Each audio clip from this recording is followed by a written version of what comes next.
Hello, students. Let us continue with the summary of the play. We enter into Act Second, and in the scene first, there is a brief conversation between Macbeth and Banquo. It is the same night when Duncan has arrived at Macbeth's castle. Banquo is feeling too restless to sleep, and the cursed thoughts of the meeting with the witches makes him uneasy. In the courtyard, by torchlight, he encounters Macbeth, who is also as restless as himself. Banquo tries to talk to Macbeth about the three witches, but Macbeth says that he is not thinking of them. Macbeth then suggests that Banquo should support him and stand by him when the time comes. And Banquo replies that he will certainly do so, provided he does not have to deviate from the honorable course which he should like to follow. And in this manner, we come to know that Banquo is very clear about his loyalty to the king, and somewhere in his mind, it is quite clear that Macbeth also should not get carried away by the prophecies of these witches. And Macbeth now waits for the signal from his wife, namely the bell that will tell him that the guards are drunk and fast asleep. Lady Macbeth has planned this, that she will make the guards drunk, and when they fall asleep, she will give a bell to Macbeth, and then he can kill King Duncan. As he waits, his imagination begins to work. We see Macbeth is very imaginative, and he sees a visionary dagger to do so. A dagger appears before him. Dagger is actually a खंजर कह सकते हैं, चाकू कह सकते हैं. He tries to seize the dagger in his hands, but he cannot do so. He asks if it is a dagger of the mind or a false creation proceeding from his fevered brain. Then he finds the dagger moving in the air and pointing towards the room in which King Duncan is sleeping. Next, he sees drops of blood on the blade and the handle of the dagger. This is very important to notice. He then comes to the conclusion that it is not a real dagger, but a product of the bloody purpose which is there in his mind. His thoughts are now wandering over the evil things of the night: wolves, witchcraft, rape, and murder.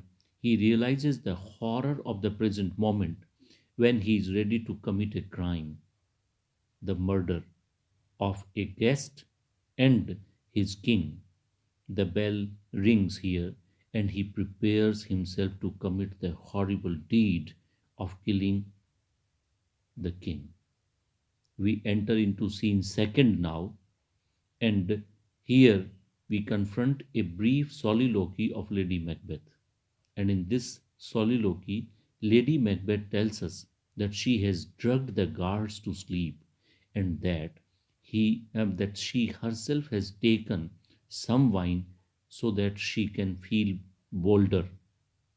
She also says that she herself would have stabbed King Duncan if King Duncan had not resembled her father when he was sleeping. Macbeth appears and tells his wife that he has done the deed. He and his wife speak to each other in whispers. He tells her that he descended the stairs. Someone stirred in his sleep in one of the rooms and said a little prayer. Macbeth had tried to say Amen, but he had not been able to utter the word Amen. Amen is actually words that you speak when a prayer is spoken. And it means as I ho, या ईश्वर के लिए thank you जैसी बात होती है, लेकिन now Macbeth feels that his heart has become hardened and he is not able even to speak amen. He is now feeling troubled by that inability. His wife implores him not to think about it, but he cannot stop thinking of it. And he asks why he had not been able to pronounce the word Amen, especially when he had most need of the blessing. His wife advises him not to let his mind interpret his actions in this manner, but Macbeth cannot control his own imagination and says that he also heard a voice crying to him to sleep no more. The mysterious voice had told him that he had murdered sleep. Lady Macbeth does not understand what her husband means, but he continues to say that he has murdered sleep. He will not be able to sleep anymore. He, he is in this manner almost in the state of trance, semi conscious state, with the horror of what he has done, though his wife tries to jerk him back to a more practical state of mind. She tells him to go, wash his hands, and put the daggers into the hands of the sleeping guards so that the suspicion may fall upon them. But Macbeth says that he cannot go back to the scene of the murder because he is afraid to think of what he has done. His wife snatches the daggers from him and goes herself to smear the sleeping guards with blood. Macbeth hears a knock and feels terrified. He wonders whether all the waters of the ocean can wash the blood clean from his hands. This is the poetical nature of Macbeth which comes into the front. He is washing his hands again and again, and it seems to him that his bloody hands can turn the entire water of the ocean into a red color of blood. Lady Macbeth returns after having smeared the guards with blood. Now her own hands are red also. She says that a little water clears us of this deed. See the difference of the thought process. Macbeth is carried away by his imagination that his hands, blood stained hands, will not be cleaned by whole of the water of ocean. Rather, the water of the ocean will get red. Whereas Lady Macbeth says that a little water will clear them of their deed. There is more knocking, and Macbeth expresses the wish that this knocking would wake Duncan, that is to say, bring back the king to life. Means he wants to undo what he has done. He wants to say that whatever he has committed may not be committed. But what you do, you cannot undo. We enter into scene third, act second. Uh, Actually, the castle porter has heard the knocking, but he is drunk, he's sleepy, and he is not able to answer.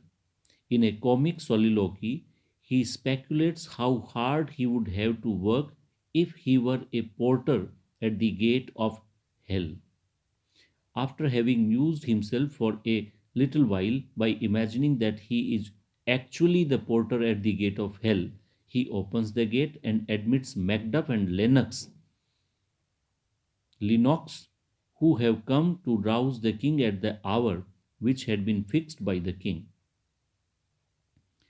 The two noblemen are received by Macbeth, who is at this time in full command of himself. While Macduff goes to rouse the king, Lennox speaks to Macbeth of the terrible storm that had been blowing during the night and the earthquake also, which had shaken the earth. See, Shakespeare is master of these things. He enters such natural happenings in the midst of this horrible scene, Macbeth replies that it really was a rough night. Macduff now returns crying, "Oh, horror, horror, horror." On being asked what the matter is, Macduff says that King has been murdered. The whole castle is now thrown into a tumult. Macbeth quickly kills the two guards simply because they have obviously committed the murder, but really, we all know, because he is afraid lest they should plead their innocence and thus create a complication for him. He justifies killing the guards on the plea that he could not control himself to have such treacherous murderers alive. Both Macbeth and Lady Macbeth play their parts very well at this moment. Macbeth even gives expression to a feeling of profound sorrow over the murder of King Duncan and says that the world has become empty and life has become futile with the death of their king. The two sons of murdered king, namely Malcolm and Donald Bain, suspect treachery on the part of Macbeth and come to the conclusion that their own lives are in danger. "There is daggers in men's smiles," says Donald Bain. The two brothers decide to steal away when there is still time and leave Scotland. It is noteworthy that Lady Macbeth faints in the scene when, in a tone of horror, Macduff speaks of King's murder. We enter into scene 4 of Act 2. Uh, Outside the castle of Inverness, Ross is talking to an old man who says that during the whole of his life he does not remember having witnessed such a dreadful night. Ross agrees and expresses his own feelings on the occasion by saying that although now it is daytime, the sun seems to have been strangled by the darkness. The old man says that this darkness during the daytime is as unnatural as the murder of the king that was committed during the night. Macduff appears on the scene and informs Ross that Malcolm and Donalbain have fled from Inverness and from Scotland also, and that the suspicion of the king's murder has therefore fallen upon them. Macduff also reveals that Macbeth is going to be crowned as the king. Here, Ross points out, with the sons of the murdered king absent from the scene, Macbeth alone is the next heir to the throne. And in this manner, we come to the end of Act Second. In our next lecture, we will talk about the summary of Act 3. Thank you very much. That's all for today.